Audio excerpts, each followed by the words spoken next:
ಶ್ರೀ ಗುರುಭ್ಯೋ ನಮಃ ಹರಿ ಓಂ. ಶ್ರೀ ಗುರುಭ್ಯೋ ನಮಃ ಹರಿ ಓಂ. ನಾರಾಯಣಾಯ ಪರಿಪೂರ್ಣ ಗುಣಾರ್ಣವಾಯ ನಾರಾಯಣಾಯ ಪರಿಪೂರ್ಣ ಗುಣಾರ್ಣವಾಯ ವಿಶ್ವೋದಯ ಸ್ಥಿತಿಲಯೋ ನಿಯತಿಪ್ರದಾಯ ವಿಶ್ವೋದಯ ಸ್ಥಿತಿ ಲಯ ನಿಯತಿ ಪ್ರದಾಯ ಜ್ಞಾನಪ್ರದಾಯ ವಿಬುಧಾಸುರ ಸೌಖ್ಯ ದುಃಖ ಜ್ಞಾನಪ್ರದಾಯ ವಿಬುಧಾಸುರ ಸೌಖ್ಯ ದುಃಖ ಕಾರಣಾಯ ವಿತತಾಯ ನಮೋ ನಮಸ್ತೆ. ತತ್ಕಾರಣಾಯ ವಿತತಾಯ ನಮೋ ನಮಸ್ತೆ. ಅಶೇಷವಾಗ್ಜಾಡ್ಯಮಲಾಪಹಂತ್ರಿ ಅಶೇಷವಾಗ್ಜಾಡ್ಯ ಕಲಾಪಹಂತ್ರೇ ಅಶೇಷವಾಗ್ಜಾಡ್ಯಮಲಾಪಹಂತ್ರಿ ಅಶೇಷವಾಗ್ಜಾಡ್ಯ ಮಲಾಪಹಂತ್ರೀ ನವಂ ನವಂ ಸ್ಪಷ್ಟ ಸುವಾಕ್ಪ್ರದಾಯಿನಿ ನವಂ ನವಂ ಸ್ಪಷ್ಟ ಸುವಾಕ್ಪ್ರದಾಯಿನಿ ಮೇಹ ಜಿಹ್ವಾಗ್ರ ಸುರಂಗ ನರ್ತಕಿ ಮಮೇಹ ಜಿಹ್ವಾಗ್ರ ಸುರಂಗ ನರ್ತಕೀ ಪ್ರಸನ್ನ ಚ ಮೇ ಶ್ರೀಃ ಭವ ಪ್ರಸನ್ನ ವದನೆ ಚ ಮೇ ಶ್ರೀಃ ಅಭ್ರಮಂ ಭಂಗರಹಿತಂ ಅಚಡಂ ವಿಮಲಂ ಸದಾ ಅಭ್ರಮಂ ಭಂಗರಹಿತಂ ಅಜಡಂ ವಿಮಲಂ ಸದಾ ಆನಂದತೀರ್ಥಮತುಲಂ ಭಜೆ ತಾಪತ್ರಯಾಪಹಂ ಆನಂದತೀರ್ಥಮತುಲಂ ಭಜೆ ತಾಪತ್ರಯಾಪಹಂ ಯವಾಕ್ಕಾಮಧೇನುರ್ನಃ ಕಾಮಿತಾರ್ಥಾನ್ ಪ್ರಯಚ್ಛತಿ ಯಸ್ಯ ವಾಕ್ಕಾಮಧೇನುರ್ನಃ ಕಾಮಿತಾರ್ಥಾನ್ ಪ್ರಯಚ್ಛತಿ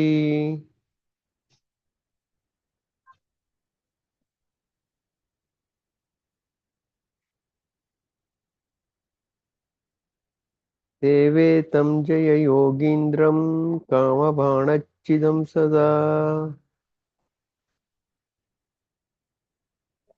ಸೇವೆ ಯೋಗೀಂದ್ರಂ ಕಾಮಬಾಣಚ್ಛಿದಂ ಸದಾ ಸೇವೆ ತಂ ಜಯ ಯೋಗೀಂದ್ರಂ ಕಾಮಬಾಣಚ್ಛಿದಂ ಸದಾ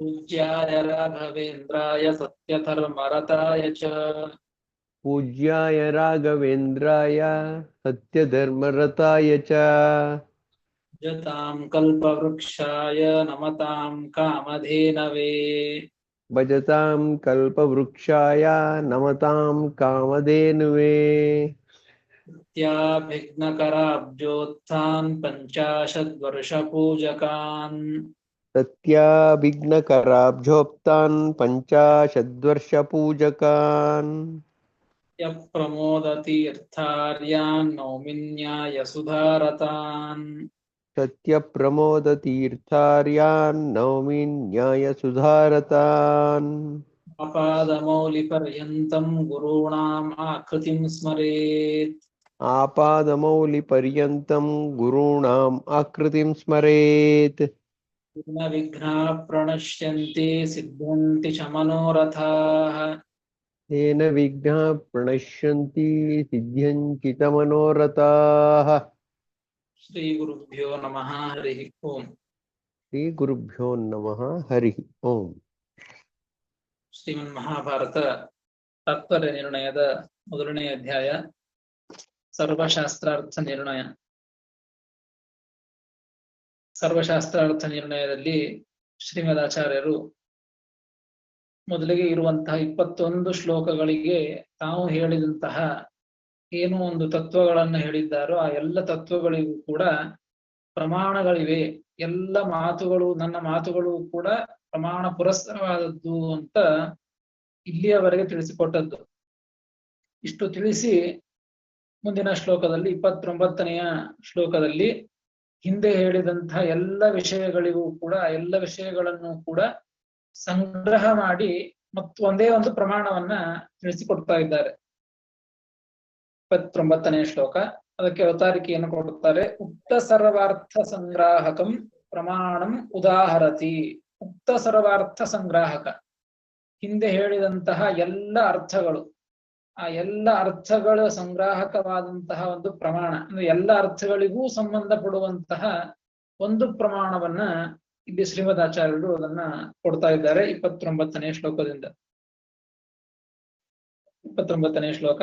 ಸರ್ವೋತ್ತಮೋ ಹರಿರಿದಂ ಸರ್ವೋತ್ತಮೋ ಹರಿರಿದಂ ಸರ್ವೋತ್ತಮೋ ಹರಿರಿದಂ ತು ಸರ್ವೋತ್ತಮೋ ಹರಿರಿದಂ ತು ತದಾಜ್ಞಯೈವ ತದಾಜ್ಞಯೈವ ಚೇತುಂ ಕ್ಷಮಂ ಸತು ಹರಿಃ ಚೇತುಂ ಕ್ಷಮಂ ಸಹತು ಹರಿಃ ಪರಮಸ್ವತಂತ್ರಃ ಪರಮಸ್ವತಂತ್ರಃ ಪೂರ್ಣಾವ್ಯಯ ಗಣಿತ ಪೂರ್ಣಾವ್ಯಯ ಗಣಿತ ನಿತ್ಯ ಗುಣಾರ್ಣವೋऽಸೌ ನಿತ್ಯ ಗುಣಾರ್ಣವೋऽಸೌ ಏವ ವೇದವಚನಾನಿ ಪರೋಕ್ತಯಶ್ಚ ಮಿಥ್ಯೇವ ವೇದವಚನಾನಿ ಪರೋಕ್ತಯಶ್ಚ ಸರ್ವೋತ್ತಮೋ ಹರಿರಿದಂ ತು ತದಾಜ್ಞಯೈವ ಚೇತುಂ ಕ್ಷಮಂ ಸತು ಹರಿತ್ ಪರಮಸ್ವತಂತ್ರಃ ಪೂರ್ಣಾವ್ಯಯ ಗಣಿತ ನಿತ್ಯ ಗುಣಾರ್ಣವೋऽಸೌ ಇತ್ಯೇವ ವೇದವಚನಾನಿ ಪರೋಕ್ತಯಶ್ಚ ಎಂಬುದಾಗಿ 29ನೇ ಶ್ಲೋಕ. ಪದಚ್ಛೇದ. ಸರ್ವೋತ್ತಮಃ ಹರಿಃ ಇದಂ ತು ತತ್ ಆಜ್ಞಯಾ ಏವ ತದಾಜ್ಞಯಾ ಏವ ಅಂತಾಗಿದೆ, ತದಾಜ್ಞಯೈವ ಅಂತಿದೆ. ತತ್ ಆಜ್ಞೆಯ ಏವ ಚೇತುಂ ಕ್ಷಮಂ ಸಹ ತು ಹರಿಃ ಪರಮಃ ಸ್ವತಂತ್ರಃ ಪೂರ್ಣಾವ್ಯಯ ಗಣಿತ ನಿತ್ಯ ಸುಕಾರ್ಣಮಃ. ಒಂದೇ ಶಬ್ದ ಇದು. ಪೂರ್ಣಾವ್ಯಯ ಗಣಿತ ನಿತ್ಯ ಗುಣಾರ್ಣವಃ ಅಸೌ ಇತಿ ಏವ ಇತ್ತೇವ ಅಂತಾಗಿದೆ. ಇತಿ ಏವ ವೇದವಚನಾನಿ ಪರೋಕ್ತಯಃ ಚ ಎಂಬುದಾಗಿ ಪದವಿಭಾಗ. ಏನ್ ಹೇಳ್ತಾ ಇದ್ದಿದ್ದಿಲ್ಲಿ? ಉಕ್ತ ಸಂಗ್ರಹಾರ್ಥ, ಹಿಂದೆ ಹೇಳಿದಂತಹ ಅರ್ಥ ಏನೋ ಒಂದು ಅರ್ಥವನ್ನು ಹೇಳಿದ್ದಾರೆ, ಅನೇಕ ವಿಷಯಗಳನ್ನ, ಅವುಗಳ ಎಲ್ಲ ಸಂಗ್ರಹ ರೂಪದಲ್ಲಿ ಒಂದು ಪ್ರಮಾಣವನ್ನ ಕೊಡ್ತಾ ಇದ್ದದ್ದು ಈ ಶ್ಲೋಕದಲ್ಲಿ. ಸರ್ವೋತ್ತಮೋ ಹರಿರಿದಂ ತು ತದಾಜ್ಞಯೈವ ಚೇತುಂ ಕ್ಷಮಂ ಅಂತ ಹೇಳಿದ್ದು. ಈ ಅರ್ಥ ಇದಕ್ಕೆ ನೋಡಿ. ಹರಿಹಿ ಸರ್ವೋತ್ತಮ, ಮೊದಲಿಗಿದೆ ಸರ್ವೋತ್ತಮೋ ಹರಿಹಿ ಅಂತಿದೆ. ಹರಿಹಿ ಸರ್ವೋತ್ತಮ, ಭಗವಂತ ಎಲ್ಲರಿಗಿಂತಲೂ ಕೂಡ ಉತ್ತಮನಾದಂತಹ ವ್ಯಕ್ತಿ. ಮತ್ತು ಮುಂದೆ ಇದಂತೂ ತದಾಜ್ಞಯೈವ ಚೇತುಂ ಕ್ಷಮಂ ಅಂತ ಇದೆ. ಇದಂ ಎಂಬುದಕ್ಕೆ ಜಗತ್ ಅಂತರ್ಥ. ಈ ಜಗತ್ತಿನೊಳಗಿರ್ತಕ್ಕಂತಹ ಎಲ್ಲ ಜೀವರು ಮತ್ತು ಎಲ್ಲ ಜಡ ಪದಾರ್ಥಗಳು ಕೂಡ ಒಟ್ಟು ಜಗತ್ತು. ಇದಂ ಜಗತ್ ಅಂತರ್ಥ. ಈ ಜಗತ್ತು ತದಾಜ್ಞೆಯ ಏವ ಅಸ್ಯ ತಸ್ಯ ಅಂತಿದೆ. ತದಾಜ್ಞೆಯ ಏವ ಎಂಬುದಕ್ಕೆ ಬಿಡಿಸಿಕೊಂಡ್ರೆ, ಸಂಧಿ ಮಾಡಿಕೊಂಡ್ರೆ ತತ ಆಜ್ಞೆಯ ಏವ ಅಂತ ಆಗ್ತದೆ. ಸಮಾಸ ಮಾಡಿಕೊಂಡಾಗ ತಸ್ಯ ಆಜ್ಞೆಯ ಏವ ಅಂತ ಆಗ್ತದೆ. ಹೀಗಾಗಿ ತಸ್ಯ ತದಾಜ್ಞೆಯ ಏವ ಎಂಬುದಕ್ಕೆ ತಸ್ಯ ಹರೇಹ ಆಜ್ಞೆಯೈವ, ಆ ಭಗವಂತನ ಆಜ್ಞೆಯಿಂದಲೇನೆ ಈ ಜಗತ್ತು ಆ ಭಗವಂತನ ಆಜ್ಞೆಯಿಂದಲೇನೆ ಚೇತುಂ ಕ್ಷಮಂ, ಭಗವಂತ ಸರ್ವೋತ್ತಮ, ಅಂತಹ ಸರ್ವೋತ್ತಮನಾದಂತಹ ಭಗವಂತನ ಆಜ್ಞೆಯಿಂದಲೇನೆ ಇಡೀ ಜಗತ್ತು ಚೇತುಂ ಕ್ಷಮಂ. ಚೇತುಂ ಎಂಬುದಕ್ಕೆ ಎರಡು ಅರ್ಥವನ್ನು ತಿಳಿಸ್ತಾರೆ. ಚೇತುಂ ಎಂಬುದಕ್ಕೆ ಚೇಷ್ಟಿತುಂ, ಮತ್ತು ವೇತ್ತುಂಬ ಚೇಷ್ಟಿತುಂ ಎಂಬುದಕ್ಕೆ ಚೇತುಂ ಎಂಬುದಕ್ಕೆ ಚೇಷ್ಟೆ ಮಾಡೋದು ಅಂತ ಅರ್ಥ. ಚೇಷ್ಟೆಗಳು ಅಂದ್ರೆ ಕ್ರಿಯೆಗಳು, ಏನೇ ಒಂದು ಕ್ರಿಯೆಗಳಾಗಲಿ, ಕೊಡೋದಾಗ್ಲಿ, ನಿಲ್ಲೋದಾಗಲಿ, ಕೈ ಕಾಲುಗಳ ಚಲನವಲನಗಳಾಗಲಿ, ಅನೇಕ ರೀತಿಯಾದಂತಹ ಒಬ್ಬ ಜೀವನ ಅನೇಕ ರೀತಿಯಾದಂತಹ ಕ್ರಿಯೆಗಳು ಅಥವಾ ಜಡ ಪದಾರ್ಥಗಳ ಒಂದು ಚಲನವಲನಗಳಿರಬಹುದು ಮನುಷ್ಯರಿಂದಾಗಿ. ಹೀಗಾಗಿ ಒಟ್ಟಾರೆ ಇಡೀ ಜಗತ್ತು ಚೇಷ್ಟೆ ಮಾಡಬೇಕು, ಕ್ರಿಯೆಗಳನ್ನು ಮಾಡಬೇಕು ಅಂತಂದ್ಬೇಕು ಅಂದ್ರೂ ಕೂಡ ಭಗವಂತನ ಆಜ್ಞೆಯಿಂದಲೇನೆ ಆಗೋದು. ಚೇತುಂ ಕ್ಷಮಂ, ಆ ಚೇಷ್ಟೆ ಮಾಡಲಿಕ್ಕೆ ಸಮರ್ಥವಾಗಿದೆ. ಹೇಗೆ ಸಮರ್ಥವಾಗಿದೆ ಜಗತ್ತು? ಭಗವಂತನ ಆಜ್ಞೆಯಿಂದಲೇನೆ ಸಮರ್ಥವಾದದ್ದು. ಚೇತುಂ ಎಂಬುದಕ್ಕೆ ಮತ್ತೊಂದು ಅರ್ಥ ವೇತ್ತುಂ ಅಂತ ಅರ್ಥ, ತಿಳಿದುಕೊಳ್ಳಲು ಅಂತ ಅರ್ಥ. ಈ ಜಗತ್ತನ್ನ ತಿಳಿದುಕೊಳ್ಳಬೇಕಾದರೂ ಕೂಡ ಜಗತ್ತನ್ನು ಸಂಪೂರ್ಣವಾಗಿ ತಿಳಿದುಕೊಳ್ಳಿಕ್ಕಾಗೋದಿಲ್ಲ. ಯಥಾಯೋಗ್ಯವಾಗಿ, ಯೋಗ್ಯತೆಗೆ ಅನುಗುಣವಾಗಿ ಜಗತ್ತನ್ನ ತಿಳಿದುಕೊಳ್ಳಬೇಕಾದರೂ ಕೂಡ ತದಾಜ್ಞೆಯ ಏವ, ಆ ಭಗವಂತನ ಆಜ್ಞೆಯಿಂದಲೇನೆ ತಿಳಿದುಕೊಳ್ಳಲಿಕ್ಕೆ ಸಮರ್ಥವಾದದ್ದು. ಅಂದ್ರೆ ಅರ್ಥ ಇದಕ್ಕೆ, ಭಗವಂತನ ಆಜ್ಞೆ ಇಲ್ಲದೇನೆ ನಾವು ಯಾವ ಕ್ರಿಯೆಗಳನ್ನೂ ಮಾಡ್ಲಿಕ್ಕೆ ಬರೋದಿಲ್ಲ, ಮತ್ತು ಈ ಜಗತ್ತನ್ನು ಯಾವುದೇ ಒಂದು ವಸ್ತುವನ್ನು ಕೂಡ ತಿಳಿದುಕೊಳ್ಳಿಕ್ಕೆ ಬರೋದಿಲ್ಲ ಆ ಭಗವಂತನ ಆಜ್ಞೆ ಇಲ್ಲದೆ ಹೋದರೆ. ಹೀಗಾಗಿ ತಿಳಿದುಕೊಳ್ಳುತ್ತೇವೆ, ಚೇಷ್ಟೆಗಳನ್ನು ಮಾಡುತ್ತೇವೆ, ಕ್ರಿಯೆಗಳನ್ನು ಮಾಡುತ್ತೇವೆ ಅಂತಂದ್ರೆ ಅದು ಭಗವಂತನ ಆಜ್ಞೆ ಇದೆ, ಭಗವಂತನ ಇಚ್ಛೆ ಇದೆ ಅಂತ ಅರ್ಥ. ಭಗವಂತನ ಆಜ್ಞೆಯಿಂದಲೇನೆ ಆ ರೀತಿಯಾಗಿ ಮಾಡ್ಲಿಕ್ಕೆ ಆಗ್ತದೆ. ಇನ್ನು ಮುಂದೆ ಸತು ಹರಿಹಿ ಪರಮಃ ಸ್ವತಂತ್ರ. ಸತು ತು ಎಂಬುದಕ್ಕೆ ಏವ ಅಂತ ಅರ್ಥ. ಸಹ ತು ಅಂದ್ರೆ ಸ ಏವ ಅಂತ ಅರ್ಥ, ಆ ಭಗವಂತನೇ ಅಂತ ಅರ್ಥ. ಹರಿಹಿ ಸ ಏವ ಹರಿಹಿ, ಆ ಭಗವಂತನೇ, ಆ ಹರಿಯೇ ಪರಮಃ ಸ್ವತಂತ್ರ. ಪರಮಃ ಅನ್ನೆದ್ದು, ಪರಮಃ ಎಂಬುದಕ್ಕೆ ಉತ್ಕೃಷ್ಟನಾಗಿದ್ದಾನೆ, ಮತ್ತು ಸ್ವತಂತ್ರ ಮತ್ತೊಬ್ಬರ ಅಧೀನವಲ್ಲ, ಸ್ವತಂತ್ರ, ತನ್ನ ಇಚ್ಛೆಗೆ ಬಂದಂತೆ ತಾನು ಭಗವಂತ ಕ್ರಿಯೆಗಳನ್ನ ಮಾಡುತ್ತಾನೆ, ಸ್ವತಂತ್ರನಾಗಿ ಇದ್ದಾನೆ. ಮತ್ತು ಪೂರ್ಣಾವ್ಯಯ ಗಣಿತ ನಿತ್ಯ ಗುಣಾರ್ಣವಾಹ ಅಸೌ. ಅಸೌ ಈ ಭಗವಂತ ಮತ್ತೆ ಹೇಗಿದ್ದಾನೆ ಅಂದ್ರೆ ಪೂರ್ಣಾವ್ಯಯ ಗಣಿತ ನಿತ್ಯ ಗುಣಾರ್ಣವಃ. ಇಲ್ಲಿ ಪೂರ್ಣ, ಅವ್ಯಯ, ಅಗಣಿತ, ನಿತ್ಯ ಅಂತ 4 ಶಬ್ದಗಳಿವೆ. ಈ 4 ಶಬ್ದಗಳು ಕೂಡ ಗುಣ ಶಬ್ದಕ್ಕೆ ಅನ್ವಯ ಮಾಡಿಕೊಳ್ಬೇಕು ಪ್ರತ್ಯೇಕವಾಗಿ. ಟಿಪ್ಪಣಿಕಾರ ತಿಳಿಸ್ತಾರೆ, ಪೃಥಕ್ ಅನ್ವಯ ಚತುಷ್ಟಯಂ ತೇಷಾಂ ಅರ್ಣವಃ ಇತಿ ಪೃಥಕ್ ಅನ್ವಯ 4 ಶಬ್ದಗಳಿಗೂ ಕೂಡ ಅರ್ಥವನ್ನು ತಿಳಿಸಿ ಈ 4 ಶಬ್ದಗಳ ಅನ್ವಯವೂ ಕೂಡ ಪ್ರತ್ಯೇಕವಾಗಿ ಅಂತ ಹೇಳ್ತಾರೆ. ನೋಡ್ರಿ, ಪೂರ್ಣಃ ಮೊದಲಿಗೆ ಪೂರ್ಣ ಅಂತ ಶಬ್ದ ಇದೆ. ಪೂರ್ಣಃ, ಪೂರ್ಣಃ ಅಂದ್ರೆ ವ್ಯಾಪ್ತಾಹ ಅಂತ ಅರ್ಥವನ್ನು ಬರೀತಾರೆ. ಅಂದ್ರೆ ಭಗವಂತನ ಗುಣಗಳು, ಗುಣಕ್ಕೆ ಎಲ್ಲವೂ ಅನ್ವಯ. ಭಗವಂತನ ಗುಣಗಳು ಹೇಗಿವೆ ಅಂತಂದ್ರೆ ಪೂರ್ಣ ವ್ಯಾಪ್ತಾಹ ಅಂತ ಅರ್ಥ, ವ್ಯಾಪ್ತವಾಗಿವೆ ಭಗವಂತನ ಗುಣಗಳು.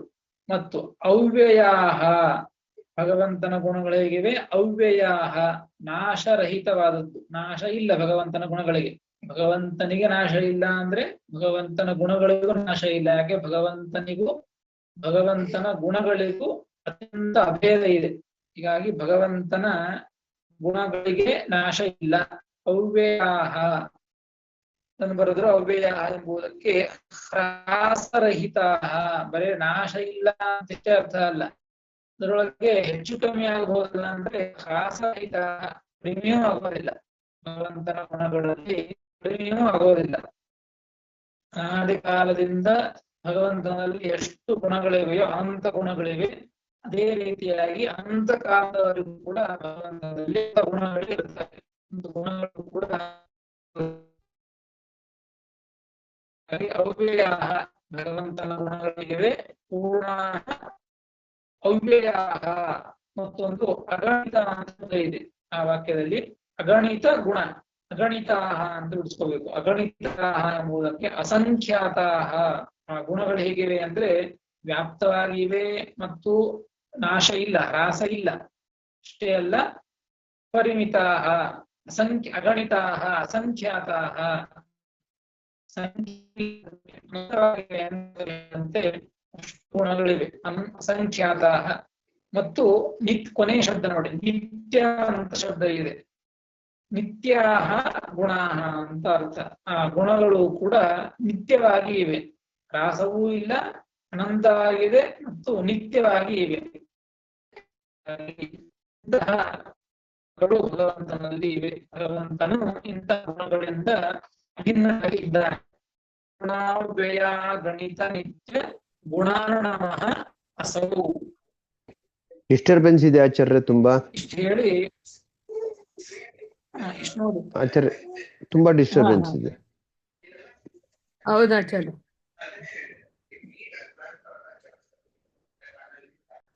ಪೂರ್ಣಾವ್ಯಯ ಗಣಿತ ನಿತ್ಯ ಗುಣಾರ್ಣವೋಸೌ ಅಂತಿಷ್ಟು ಹೇಳಿ ಕೊನೆ ವಿಷಯವನ್ನು ತಿಳಿಸ್ತಾರೆ.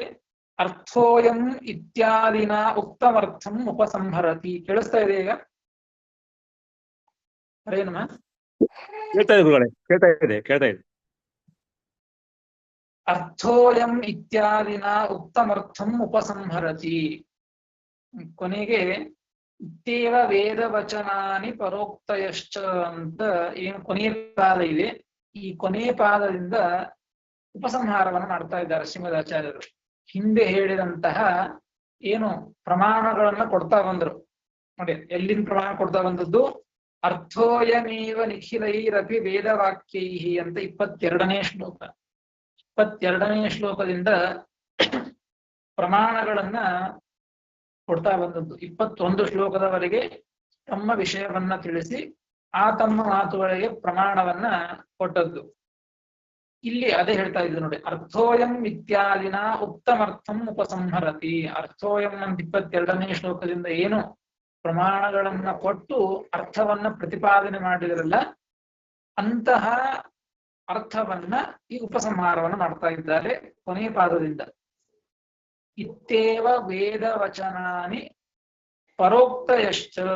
ನೋಡಿ, ಈ ಹಿಂದಿನ 3 ಪಾದಗಳಲ್ಲಿ ಅನೇಕ ವಿಚಾರಗಳನ್ನ, ಹಿಂದೆ ಹೇಳಿದಂತಹ ಎಲ್ಲ ವಿಚಾರಗಳನ್ನು ಕೂಡ ಸಂಗ್ರಹ ಮಾಡಿ ತಿಳಿಸಿಕೊಟ್ಟದ್ದು. ಭಗವಂತ ಸರ್ವೋತ್ತಮ, ಭಗವಂತನ ಆಜ್ಞೆಯಿಂದಲೇನೆ ಎಲ್ಲವೂ ಕ್ರಿಯೆಗಳಾಗುವುದು, ಎಲ್ಲವನ್ನೂ ತಿಳಿದುಕೊಳ್ಳುವುದು, ಸ್ವತಂತ್ರ ಭಗವಂತ, ಭಗವಂತನ ಗುಣಗಳು ಈ ರೀತಿಯಾಗಿವೆ ಅಂತ ಎಲ್ಲ ವಿಚಾರಗಳನ್ನು ಕೂಡ ತಿಳಿಸಿಕೊಟ್ಟದ್ದು. ಇಷ್ಟು ಹೇಳಿ ಇತ್ತೇವ ವೇದವಚನಾನಿ ಪರೋಕ್ತಯಶ್ಚ. ಇತ್ತೇವ ಎಂಬುದಕ್ಕೆ ಅನೇನೈವ ಪ್ರಕಾರೇಣ ಪರಸ್ಯ ವ್ಯಾಸಸ್ಯ ಉಕ್ತಯಶ್ಚ. ಈ ಏನ್ ಹೇಳಿದ್ರಲ್ಲ ಶ್ರೀಮದಾಚಾರ್ಯರ ಶ್ಲೋಕ ಮಾತು ಇದು. ಏನು ಶ್ರೀಮದಾಚಾರ್ಯ ಹೇಳ್ತಾ ಇದ್ದಾರೆ, ಈ ಎಲ್ಲ ವಿಚಾರಗಳು ಕೂಡ ಕೇವಲ ನನ್ನ ವಿಚಾರ ಅಲ್ಲ, ಇದು ವೇದವ್ಯಾಸ ದೇವರ ವಚನಗಳು ಇದೇ ರೀತಿಯಾಗಿವೆ. ಪರಸ್ಯ ವ್ಯಾಸಸ್ಯ ಉಕ್ತಯಶ್ಚ.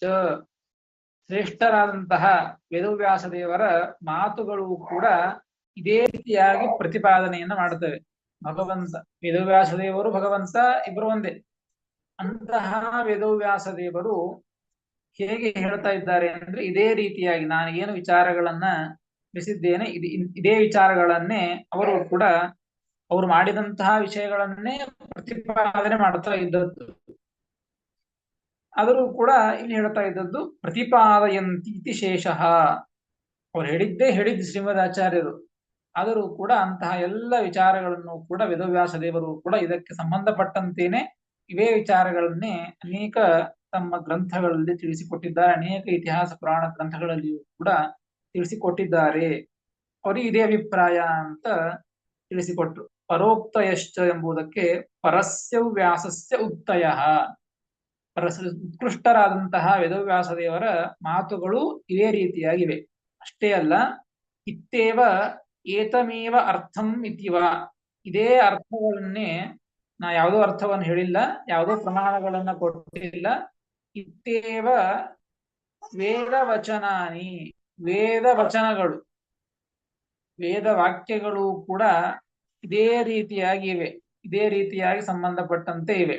ನಾನು ಏನು ವಿಚಾರಗಳನ್ನ ತಿಳಿಸಿಕೊಟ್ಟಿದ್ದೇನೆ, ಎಲ್ಲ ವಿಚಾರಗಳನ್ನ ಏನು ವಿಷಯವನ್ನ ಮಂಡನೆ ಮಾಡಿದ್ದೇನೆ, ವಿಷಯವನ್ನ ಪ್ರಸ್ತಾಪನೆ ಮಾಡಿದ್ದೇನೆ, ಎಲ್ಲ ವಿಷಯಗಳು ಕೂಡ ವೇದ ವಚನಗಳು ಇದೇ ರೀತಿಯಾಗಿ ಇದ್ದದ್ದು, ವೇದದಲ್ಲಿ ಹೇಳಿದಂತೇನೆ ಹೇಳಿದ್ದು ಅಂತ ಈ ರೀತಿಯಾಗಿ ತಾವು ಹೇಳಿದಂತಹ ಏನು ವಿಚಾರಗಳನ್ನ ಪ್ರಮಾಣಗಳನ್ನ ಕೊಟ್ಟಿದ್ರು, ಎಲ್ಲ ಪ್ರಮಾಣಗಳಿಗೂ ಕೂಡ ಕೊಟ್ಟಂತಹ ವಿಷಯಗಳಿಗೆ ಉಪಸಂಹಾರವನ್ನು ಮಾಡ್ತಾ ಇದ್ದದ್ದು. ಇತ್ತೇವ ವೇದ ವಚನಾನಿ ಪರೋಕ್ತಯಶ್ಚ ಅಂತ ಈ ರೀತಿಯಾಗಿ 29ನೆಯ ಶ್ಲೋಕದಿಂದ ಪ್ರಮಾಣವನ್ನ ಕೊಟ್ಟು ಒಂದು ಪ್ರಮಾಣವನ್ನು ಕೊಟ್ಟು ಉಪಸಂಹಾರವನ್ನ ಮಾಡಿದ್ದು. ಇಷ್ಟು ಮಾಡಿ ಮತ್ತೆ ಮತ್ತೊಂದು ಪ್ರಮಾಣವನ್ನ ತಿಳಿಸಿಕೊಡ್ತಾರೆ.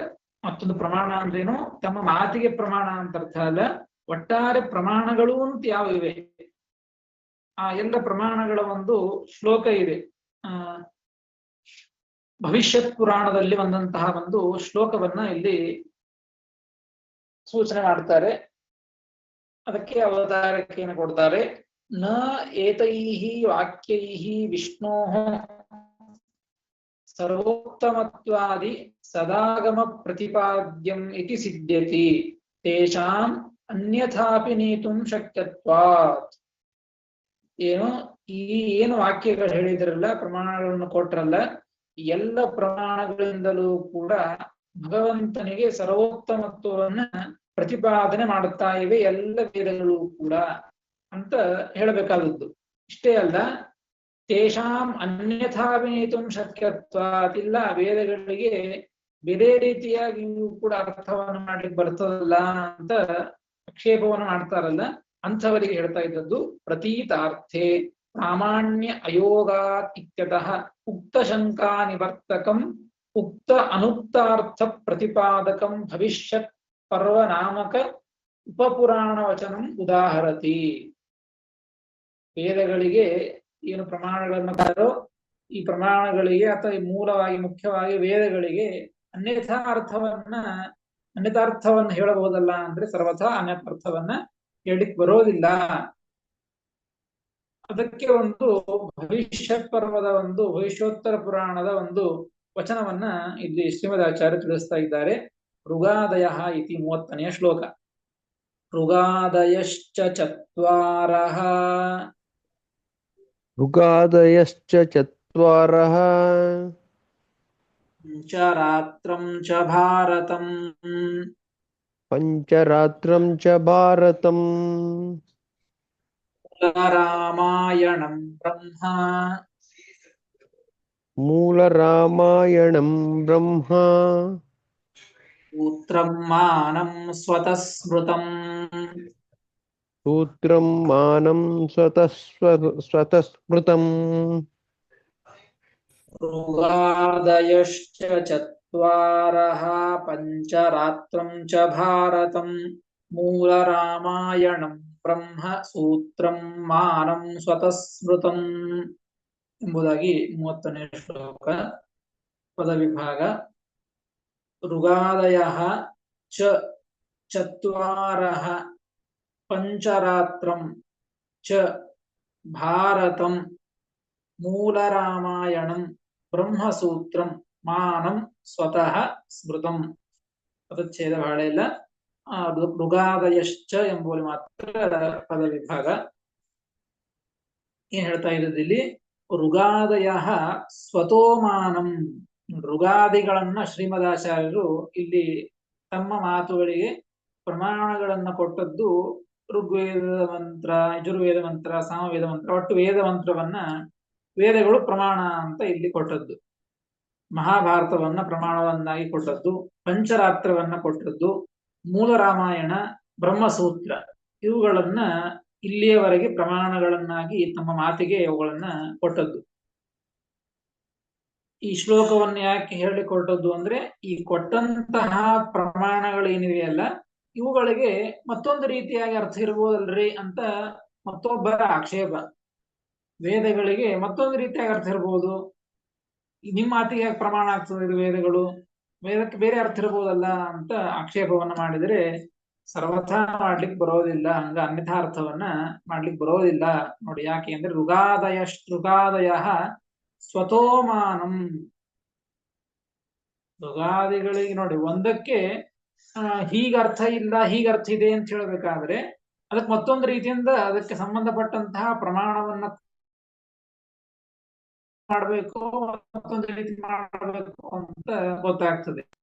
ಆದ್ರೆ ವೇದಕ್ಕೆ ಹೀಗೆ ಅರ್ಥ ಮಾಡಬೇಕು, ಹೀಗೆ ಅರ್ಥ ಮಾಡಬೇಕು ಅಂತ ಹಾಗೆ ಹೇಳಬೇಕಾದ್ರೆ ಮತ್ತೊಂದು ಪ್ರಮಾಣ ಇಟ್ಕೊಂಡು ಅದಕ್ಕೆ ಅರ್ಥವನ್ನ ಹೊಂದಿಸೋಲ್ಲ ವೇದಗಳಿಗೆ. ಆ ವೇದಗಳಿಂದಲೇನೆ ಅರ್ಥವನ್ನ ತಿಳಿದುಕೊಳ್ಳಬೇಕು. ಒಂದು ವೇದ ಮಂತ್ರ ಇದೆ, ಆ ಅರ್ಥಕ್ಕೆ ಒಂದು ಅರ್ಥ ದ್ವೈತಪರವಾಗಿ ತೋರಿಸ್ತದೆ, ಮತ್ತೊಂದು ರೀತಿ ಅದ್ವೈತಪರವಾಗಿ ತೋರಿಸ್ತದೆ ಅಂತಂದ್ರೆ ಈ ಅನ್ಯಥಾ ಅರ್ಥ ಇದೆ ಅಂತ ತಿಳಿದುಕೊಳ್ಳೋದಲ್ಲ. ಅದಕ್ಕೆ ಪ್ರಾರಂಭದಲ್ಲಿ ಅದಕ್ಕಿಂತ ಇರುವಂತಹ ಅರ್ಥ ಇದೆ, ಏನು ಪ್ರಸಂಗ ಬಂದಿದೆ, ಉಪಸಂಹಾರದಲ್ಲಿ ಯಾವ ರೀತಿಯಾಗಿ ವೇದದಲ್ಲಿ ತಿಳಿಸಿಕೊಡ್ತಾ ಇದ್ದಾರೆ ಎಲ್ಲವನ್ನ ಇಟ್ಟುಕೊಂಡು ಓದಿಕೊಂಡು ಅರ್ಥ ಮಾಡಿಕೊಂಡು ಆಗ ಒಂದು ಮಂತ್ರಕ್ಕೆ ಹೀಗೆ ಅರ್ಥ ಅಂತ ನಿರ್ಣಯ ಮಾಡಬೇಕು. ನೋಡಿ, ಹಾಗೆ ನಿರ್ಣಯ ಮಾಡಬೇಕಾದ್ರೆ ಮತ್ತೊಂದು ಪ್ರಮಾಣ ಬೇಕಾಗಿದೆ. ಅದು ಸ್ವತಃ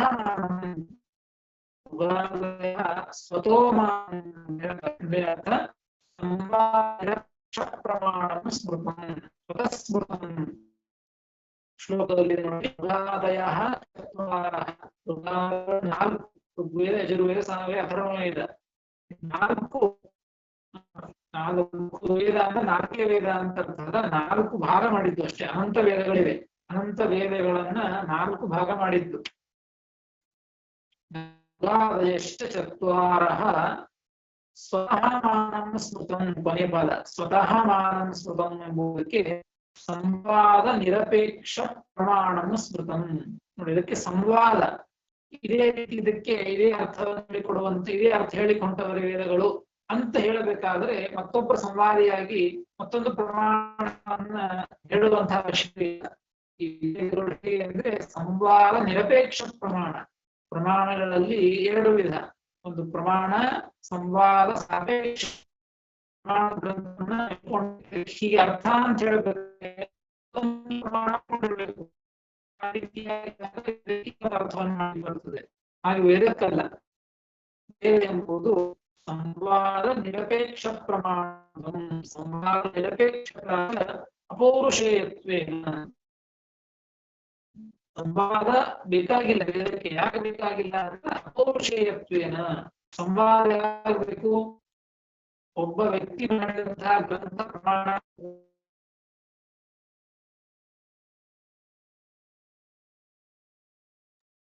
ಕೇಳ್ತಾ ಇಲ್ಲ ಗುರುಗಳೇ, ಸ್ಪಷ್ಟ ಇಲ್ಲ ಗುರುಗಳೇ, ಕೇಳ್ತಾ ಇಲ್ಲ. ಬಹಳ ಬ್ರೇಕ್ನು ಆಗ್ತಾ ಇದೆ. ಕೇಳಿಸ್ತಾನೆ ಇವಾಗ, ಹಂಗೋ ಕೇಳಿಸ್ತಾನೆ. ಡ್ರಾಪ್ ಆಗ್ಬಿಟ್ಟಿದಾರ. ಒಬ್ಬ ಹರಿಯಣ್ಣಮ್ಮ ಇವಾಗ ಕೇಳಿಸ್ತಾ ಇದೆ, ಹೇಳಿ ಆಚಾರ್ಯ.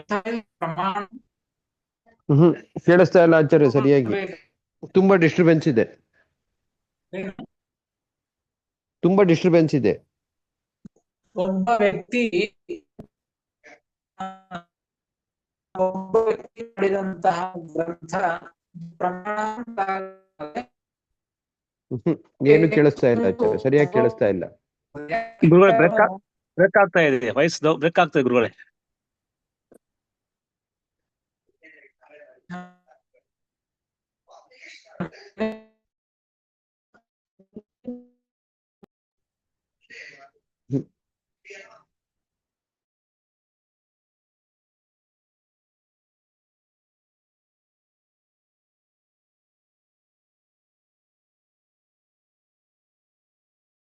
ಬಂದೇ ಇಲ್ಲ ಅವರು. ಲೆಫ್ಟ್ ಇಲ್ಲ ಇಲ್ಲ ಇದ್ದಾರೆ, ಬರ್ಬೇಕು ಬಟ್ ಆಚಾರ್ಯ. ಏನು ಕೇಳಿಸ್ತಾ ಇಲ್ಲ. ಇದ್ದಾರೆ, ಓಕೆ. ಏನು ಕೇಳಿಸ್ತಾ ಇಲ್ಲ ಆದ್ರೆ.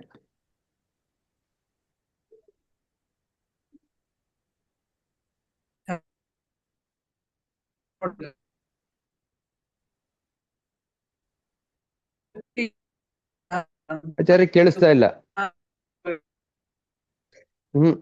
ಆಚಾರ್ಯ ಏನು ಕೇಳಿಸ್ತಾ ಇಲ್ಲ.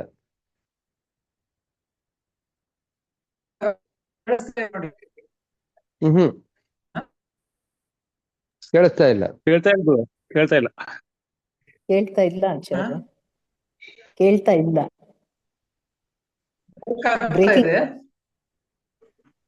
ಕೇಳ್ತಾ ಇದೆ. ಕೇಳಿಸ್ತಾ ಇದೆ ಈಗ?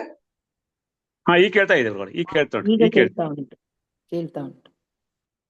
ನೋಡಿ, ಒಬ್ಬ ವ್ಯಕ್ತಿ ಮಾಡಿದಂತಹ ಗ್ರಂಥ ಇದು ಪ್ರಮಾಣ ಅಂತ ಆಗಬೇಕಾದರೆ ಅದಕ್ಕೆ ಮತ್ತೊಬ್ಬ ವ್ಯಕ್ತಿ ಮಾಡಿದಂತಹ ಗ್ರಂಥವು ಅದೇ ರೀತಿಯಾಗಿದೆಯಾ ಅಥವಾ ಇನ್ನೊಬ್ಬ ವ್ಯಕ್ತಿ ಮಾಡಿದಂತಹ ಗ್ರಂಥವು ಅದೇ ರೀತಿಯಾಗಿದೆಯಾ ಅಂತ ಹೀಗೆ ನೋಡಿದಾಗ ಸಂವಾದ ಇದ್ದಾಗ ಅದನ್ನು ಪ್ರಮಾಣ ಅಂತ ಒಪ್ಪಲಿಕ್ಕೆ ಆಗ್ತದೆ. ಹಾಗೆ ವೇದ ಅಲ್ಲ. ವೇದ ಇದು ಅಪೌರುಷೇಯ ಗ್ರಂಥ, ಯಾವ ಪುರುಷರು ಕೂಡ ಮಾಡಿದಂತಹ ಗ್ರಂಥವಲ್ಲ ಇದು. ಹೀಗಾಗಿ ಅಪೌರುಷೇಯ ಗ್ರಂಥವಾದ್ದರಿಂದ ಇದಕ್ಕೆ ಸಂವಾದದ ಅಪೇಕ್ಷೆ ಇಲ್ಲೇ ಇಲ್ಲ.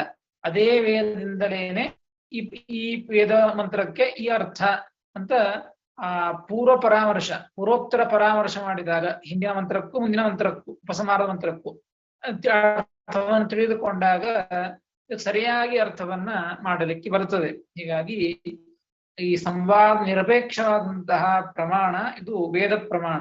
ಇದು ಒಂದು ಪ್ರಮಾಣವನ್ನ ಇಲ್ಲಿ ಕೊಟ್ಟದ್ದು. ಹೀಗಾಗಿ ಅನ್ಯಥಾ ಅರ್ಥವನ್ನ ಮಾಡ್ಲಿಕ್ಕೆ ಬರೋದಿಲ್ಲ. ಮತ್ತು ಪಂಚರಾತ್ರಾದೀನಾಂತು ಸಂವಾದ ನಿರಪೇಕ್ಷತ್ವಂಚ ಇತಿಹಾಸ ಪುರಾಣ ಪಂಚಮೋ ವೇದಾನಾಂ ವೇದಃ ಇತಿ ಶ್ರುತಿ ಸಿದ್ಧಂ. ನೋಡಿ, ಮತ್ತೊಂದು ವೇದದ ಮಾತೆ ನೋಡಿ, ವೇದದಲ್ಲಿ ಬಂದಂತಹದ್ದೇ ಇತಿಹಾಸ ಪುರಾಣ ಪಂಚಮೋ ವೇದಾನಾಂ ವೇದಃ ಅಂತ ವೇದ ಮಂತ್ರವೇ. ಈ ವೇದ ಮಂತ್ರ ಏನ್ ಹೇಳ್ತಾ ಇದೆ ಅಂದ್ರೆ ಇತಿಹಾಸ ಮತ್ತು ಪುರಾಣ ಇದು ಪಂಚಮೋ ವೇದಾನಾಂ ವೇದಃ, ಐದನೇ ವೇದ ಅಂತ ಈ ರೀತಿಯಾಗಿ ಹೇಳಿದ್ದು. ಹೀಗಾಗಿ ವೇದ ಮಂತ್ರನೇ ಈ ಇತಿಹಾಸ ಪುರಾಣಗಳನ್ನ ಪಂಚಮ ವೇದ ಅಂತ ಹೇಳ್ತಾ ಇದ್ದಾಗ ಈ ವೇದ ಮಂತ್ರಕ್ಕೂ ಕೂಡ ಹೇಗೆ ವೇದ ಮಂತ್ರಕ್ಕೆ ಸಂವಾದ ಅಪೇಕ್ಷೆ ಇಲ್ಲ, ಸಂವಾದ ನಿರಪೇಕ್ಷವಾದದ್ದು, ಅದೇ ರೀತಿಯಾಗಿ ಇತಿಹಾಸ ಪುರಾಣ ಗ್ರಂಥ ಕೂಡ ಸಾಕ್ಷಾತ್ ಭಗವಂತನಿಂದ ರಚಿತವಾದ್ದರಿಂದ ಇವುಗಳಿಗೆ ಸಂವಾದ ಅಪೇಕ್ಷೆ ಇಲ್ಲ ಅಂತ ತಿಳಿಸಿಕೊಟ್ಟಿದ್ದು. ಇತಿಹಾಸ ಶಬ್ದೇನ ಪಂಚರಾತ್ರಾದಿ ತ್ರಿತಯಂ ಗ್ರಾಹ್ಯಂ. ಇತಿಹಾಸ ಶಬ್ದದಿಂದ ಯಾವುದನ್ನು ತೆಗೆದುಕೊಳ್ಳಬೇಕು ಅಂತ ಬೃಹದಾರಣ್ಯಕ ಉಪನಿಷತ್ತಿನೊಳಗೆ ಹೇಳಿದ್ದಾರೆ. ಪಂಚರಾತ್ರಂ ಭಾರತಂ ಚ ಮೂಲ ರಾಮಾಯಣಂ ತಥಾ ಇತಿಹಾಸ ಇತಿ ಪ್ರೋಕ್ತೋ ಬ್ರಹ್ಮಾದ್ಯಂ ಚ ಪುರಾಣಕಂ. ನೋಡ್ರಿ, ಯಾವ್ಯಾವುದು ಇತಿಹಾಸ ಅಂತ ಅಂದ್ರೆ ಪಂಚರಾತ್ರ, ಮಹಾಭಾರತ, ಮೂಲ ರಾಮಾಯಣ ಮತ್ತು ಇತಿಹಾಸ ಇತಿ ಪ್ರೋಕ್ತೋ ಬ್ರಹ್ಮಾದ್ಯಂ ಚ ಪುರಾಣಕಂ. ಪುರಾಣಗಳನ್ನು ಕೂಡ ಇತಿಹಾಸ ಗ್ರಂಥಗಳು ಅಂತ ತಿಳಿದುಕೊಳ್ಳಬೇಕು. ಹೀಗೆ ಇತಿಹಾಸ ಅಂದ್ರೆ ಯಾವುದು ಅಂತ ಗೊತ್ತಾದಾಗ ವೇದ ಮಂತ್ರ ಹೇಳಿದ್ದು ಇತಿಹಾಸ ಪುರಾಣ ಪಂಚಮೋ ವೇದಾನಾಂ ವೇದಃ ಅಂತ ಇತಿಹಾಸ ಪುರಾಣ ಗ್ರಂಥಗಳಿಗೆ ಪಂಚಮ ವೇದ ಅಂತ ಹೇಳಿದ್ದು. ಅಂದ ಮೇಲೆ ವೇದಗಳಿಗೆ ಸಂವಾದ ಅಪೇಕ್ಷೆ ಇಲ್ಲ ಅಂದ ಮೇಲೆ ಈ ವೇದಗಳೇನೆ ಹೇಳಿದ್ದು ಇವುಗಳನ್ನ ಪಂಚಮ ವೇದ ಅಂತ ಹೇಳಿದಾಗ ಇವುಗಳಿಗೂ ಕೂಡ ಸಂವಾದ ಅಪೇಕ್ಷೆ ಇಲ್ಲ. ಅದಕ್ಕಾಗಿ ಇವುಗಳಿಗೆ ಅನ್ಯಥಾ ಅರ್ಥವನ್ನ ಮಾಡುವಂತೆ ಇಲ್ಲ. ಈಗ ಹೇಳಿದಂತಹ ಅರ್ಥವನ್ನ ಮಾಡಬೇಕು ಅಂತ ಭವಿಷ್ಯೋತ್ತರ ಪುರಾಣದಲ್ಲಿ ಬಂದಂತಹ ಒಂದು ಪ್ರಮಾಣವನ್ನ ಈ 30ನೇ ಶ್ಲೋಕವನ್ನ ಪ್ರಮಾಣವನ್ನಾಗಿ ಕೊಟ್ಟದ್ದು.